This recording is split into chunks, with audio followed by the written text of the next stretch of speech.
So let me ask you this, guys. You've probably heard about the Sony WH-1000XM3s, the noise cancellation headphones, right? And if so, you've also probably heard good things, actually no, great things sung about this thing for the past couple of years. But many of us also know that what's not great about the Sony is that sticker price, and that sticker price still keeps it out of reach for many of us. Now, what if I told you there is a new contender to this high-end headphone space that is not that expensive, but has most of the features the Sony has? What's up, guys? This is Aaron from Gear Up, and welcome to another episode, and I'm so happy to see you guys. So today we're going to be looking at this then, the RAZER Opus, the first headphone offering from the gaming peripheral icon. Yes, that RAZER, that is made not for gaming in any shape or form. So is this any good? Does RAZER have any business entering the audiophile headphone space? Let's find out after these messages. Let's do it, guys.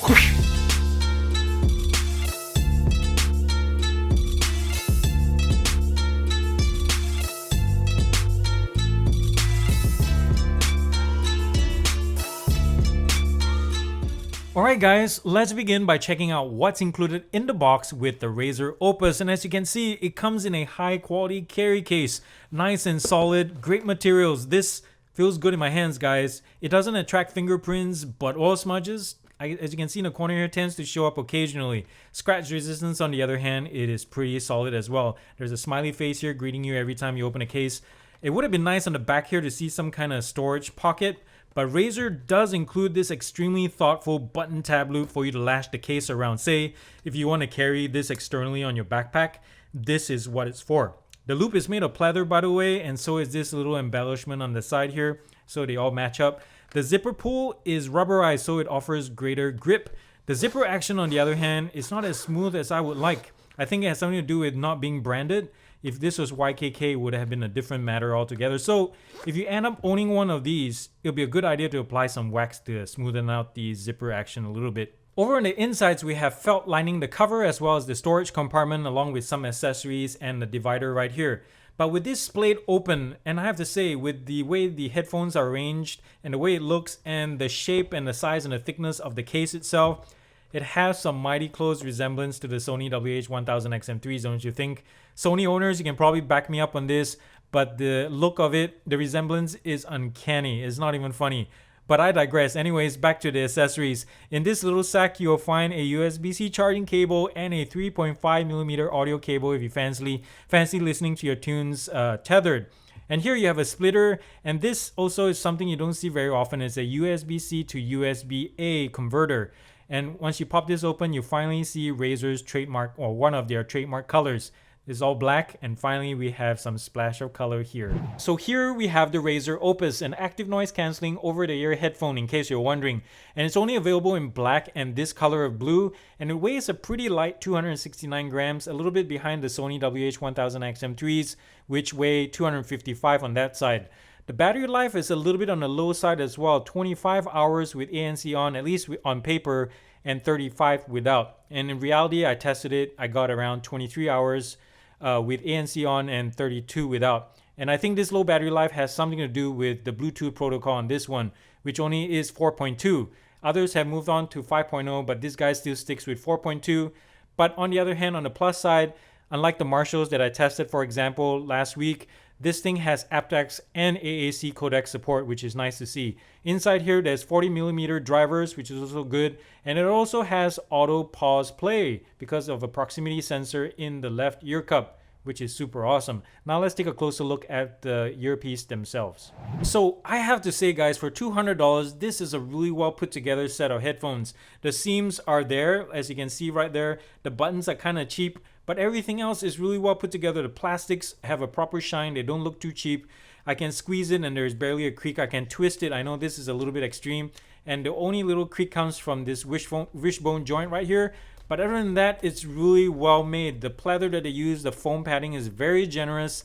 And everything and this padding right here on the inside is also nice and thick. Even the Marshalls that I tested that cost a way lot more were thinner in that case. Here is nice and plush. Really well put together. I'm impressed so far with the build. Now, starting with the left ear cup, we have a plain surface here with a THX certification logo. It's mirrored on the right here as well. None of these are touch surfaces, by the way, in case you're wondering. Here is a microphone port, another one here in this pinhole. Altogether, there are 4 microphones that handle noise cancellation, but 2 handle phone calls. Here's a 3.5mm port, USB-C charging, a really small power button, which I don't like, but what I do like is a really small LED light here that doesn't blind people at night. Noise cancellation on-off button. There's also a pass-through mode here, but it is not permanent. You cannot cycle through it. You only activate it by holding it down, and then pass-through turns off when you lift off, which is unfortunate. Now, the foam padding on the ear cups, ear pads themselves are really nice and generous, really soft and plush. It is not replaceable though, as far as I can tell. I can hear some ripping going on here. The inside liner here is nice and thick as well, much thicker than the Marshalls that I tested last week. Although the aperture is a little bit on the small side, I would say those of you with big ears, you probably want to test this out before you commit. I had some issues with it here in the corner. Now, something you can't see here is at the top is the auto pause play sensor. I don't think it's a proximity. I think it's a pressure sensor of some kind. Over on the front is the wishbone joint, as well as the twist joint right here, which allows it to pack up really small, which is really nice, even without the case. Now, moving up to the band, you see the Razer logo, nice and discreet as well. I would think it would be something flashier, but they restrain themselves. Here's a little bit more plastic. And by the way, the plastics are kind of a grease magnet, so you probably have to wipe them down quite often. Now, when you extend this, it has 10 D-dents as well. It's metal on the outside and plastic on the inside, and here you can see the little indicators as well. Now, the headband is really well put together. The stitching, as you can see, is really even. The padding itself is very generous. It's nice and soft touch all throughout. I worn this for hours on end and it's super comfortable. But that being said, with the tension of the band as it is, the shape of it, the amount of adjustment, and just the general feel of it, I think this is not made for people with big heads. If you have a big head, you probably have to go for something with more adjustment ability. Now, coming over to the right ear cup again, we're met with the smooth surface with the THX logo and only 3 buttons down below. There are no other ports on this side. 3 buttons, volume up, down, the usual stuff, and pause, play, stop, and accept and reject a phone call button, which is all really simple. And that's about it with the headphones. So here we're looking closer at the Opus companion app, and finally Razer's trademark green makes a showcase here. And by the way, this is a really basic app, so some of you may or may not like it. I'll talk about this a little bit more further in the video. But here in the main screen, we have on the top left the battery level for the headphones, and right below that, as you can see, is the equalizer. 5 presets, THX is the best one, followed by enhanced clarity in my opinion. And as you can see also, there's no way to customize your own preset for the equalizer, which is unfortunate. Top right here, if you tap the gear button, you can see whether you're connected to the Opus and also check your firmware version. And the other 2 things that you can adjust is the auto shut off time as well as turn on and off auto pause resume. In terms of updates, as you can see on the clip here, I do not like how it's done. They don't give you the option to opt in or out to do it and install it at your own time. You have to do it or not. And then the other thing is, look at the release notes. It's plain. There's nothing. I wish Razer was more transparent. A lot of us would like to see what's being updated just for security reasons and just personal, information. So this is the app in a nutshell. Alright guys, it is Bluetooth test time. I have some Radiohead High and Dry playing here on Deezer in high fidelity on my Pixel, and let's test and see when these headphones cut out when I put my phone at the end of my deck here and see how well these do. Now, unlike all the other headphones and earbuds that I've tested so far, in a while I haven't had a pair that has Bluetooth 4.2, so we'll see how well or not these guys handle it. By the way, again, just to recap, my phone is at the end here and I'm standing about 25 feet away. So far so good, and I'm not expecting too much. I'm gonna crank up the volume here so you can, oh crap, I think it just started buzzing and cutting out. Yeah, not too hot. So I'm gonna keep walking and see when it completely cuts out. Well, thanks for joining me today, guys. Glad to see you. Oh, it's dead completely here. 40 feet, around 40 feet is just dead. So not too hot, but as expected from Bluetooth 4.2. Alright guys, now let's look at the mics and how well they handle phone calls. We'll switch between my camera and back to these headphones. We'll try to look at how noise cancelling happens, or how well it handles things when it's quiet right now, or when traffic passes by. We're gonna walk down the street here and try to catch some cars passing through, and we'll switch back and forth. Now here comes the car, and we'll see how well noise cancelling handles. Is that good? I think it's barely passable. That person looked at me funny. Not cool. I think it's too early in the morning. I think they're lacking coffee or something. while driving towards Dunkin' Donuts. One thing I'm also noticing is with phone calls going on right now, noise cancelling is still on, which is not cool in my opinion. It's not safe. I wish they had some kind of pass-through going on right now, or just turn it off altogether, but it's staying on. So that's something. I tested this earlier. It always sounds like I'm talking under a blanket. Maybe you don't think so, but I think it's not that great. Even when it's quiet, like right now, I don't sound that hot. So if you're using this in quiet environments, it's passable, doable. But in noisy environments, everything just breaks down. Like I was kind of hoping more from two microphones, but it's all right. Not too bad, but not the best. Back to the studio. So guys, if you haven't heard already, I am trying to get to 5,000 subs and only you can get me there. If you haven't already, then please consider subscribing down below and turning on the bell notification icon. So thank you in advance for your help and get me to 5,000. Back to the program. Now on to my likes about the Opus. Firstly is the price to feature quotient, guys. I believe Razer's strategy here is to price low while offering high-end features at the same time, because let's face it, for the past couple of years we've all been begging and pining for the WH-1000XM3s to drop in price, but thanks to hype and good resale value, that has been pretty much wishful thinking. So a couple of years later, along comes Razer, who says, screw it, we're tired of waiting for the price to drop, let's make our own XM3, dang it.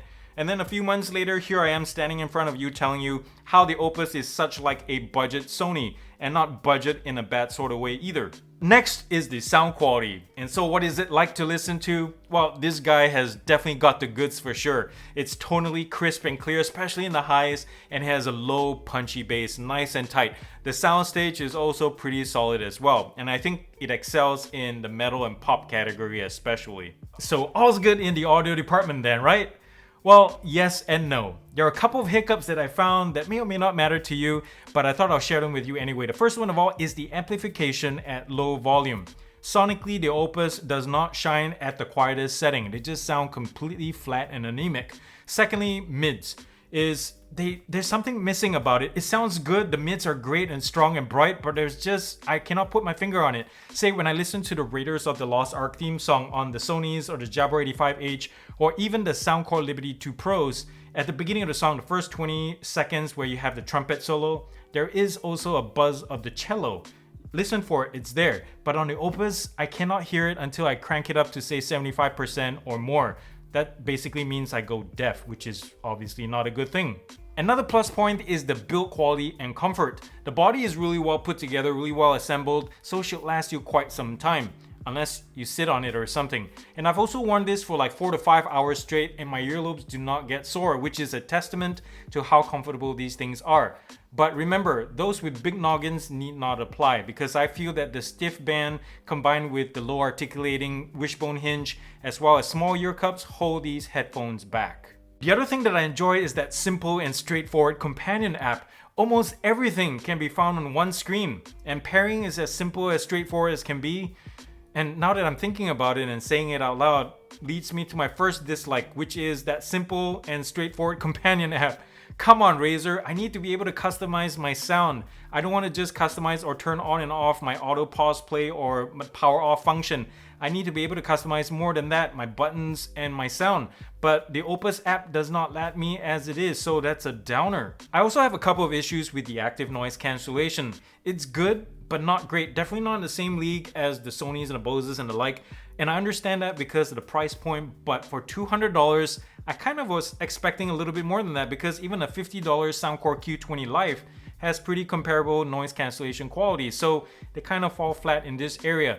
Next is I want you to listen to the sample right out of this, the audio clip, and tell me if I'm wrong here, because when I turn on active noise cancellation, it feels like the Opus is really slow to kick in terms of noise cancellation. Like there's a really slow gradual ramp up to it, which I do not like. It tells me like the processing is too slow or something like that. So it's an effect that I do not like.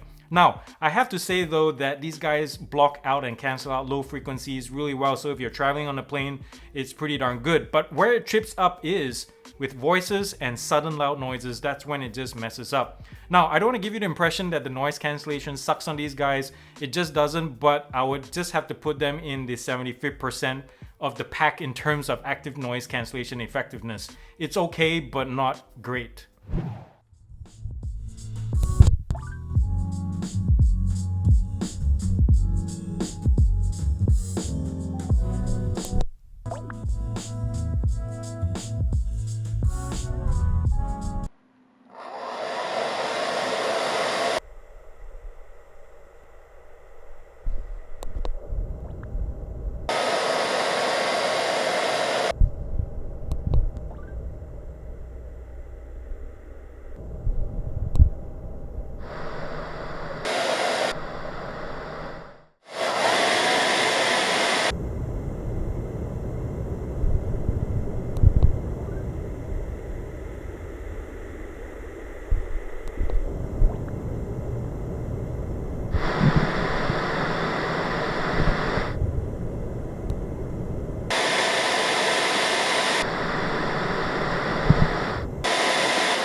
speaking of pack, the other thing that I cannot look past when I look at the Opus is the competition. Say if the Opus was launched shortly right after the big hitters came along in 2018, 2019, I believe Razer would have made a killing. But in the year 2020, this price war has basically reduced the Razer price advantage significantly. So if I were shopping for a brand new active noise cancellation headphone right here, right now, the Opus will probably barely make my top 5 list. And it'll make it only because on the merit that it's brand new and it has a 2-year warranty. So here we are at the end of the show. What do I think of the Razer Opus? Well, after some meticulous calculation and consideration, I'm gonna give this a gear up score of 85.47. Which is basically a strong B. Not a bad effort, Razer. Not a bad effort. So with all that said, who is this for? Well, if you cannot wait for a WH-1000XM3 to go on sale, then get one of these. If you're also a Razer fanboy or fangirl, you know what I mean? Or if you're looking for a pair of headphones to just stand on its own merit, because the Razer Opus by itself in its isolation is a really good pair of headphones for 2 Benjamins strong. They sound really good. The noise cancellation is average to above average. There's a lot of features and it just is really comfortable and well built. I like these a lot. But it's not for you when, and it's not a matter of if, it's when the WH-1000XM3s or the Bose 700s go on sale and dip below $250. That's when the benefit of these guys and the price just totally disappear. So in summary, I have to commend Razer for their pretty successful first time out. I think obtaining the THX certification forced them to meet audio and technical targets, which I hope puts them in the right path for the future. And I personally cannot wait to see what the Opus 2 looks like, as long as they keep the price in check, that is, unlike a certain smartphone company we know called OnePlus. So there you have it, guys. Thank you so much for watching this episode and I hope you come back next Friday. And remember, if you'd like to support this channel, click subscribe and turn on the bell notification down below. Tell your friends and family, and also you can follow me on Instagram and like the stuff there, and follow me on Patreon as well. You can support me there and buy me a cup of coffee or something. And remember to thumbs up if you like this video, yes, and comment nicely down below. And thumbs down. Thumbs down. If y'all have heard the coronavirus has morphed, I do not like that. So thumbs down to the coronavirus for morphing, and because the only morphing that needs to happen is the Power Rangers. Yes, I do like the Power Rangers, especially the pink one. But then again, I also found out that the pink one, at least in Japan, was played by a guy. So thumbs down to the coronavirus for morphing, and also the Japanese pink Power Ranger for duping us all. Anyways, thank you so much for watching, guys. I can't wait to see you back here. I love y'all. You're a great audience. And remember to do something nice and kind and show some love in this world. We all need it. And remember, I'll see you next week. Until then, peace out, guys.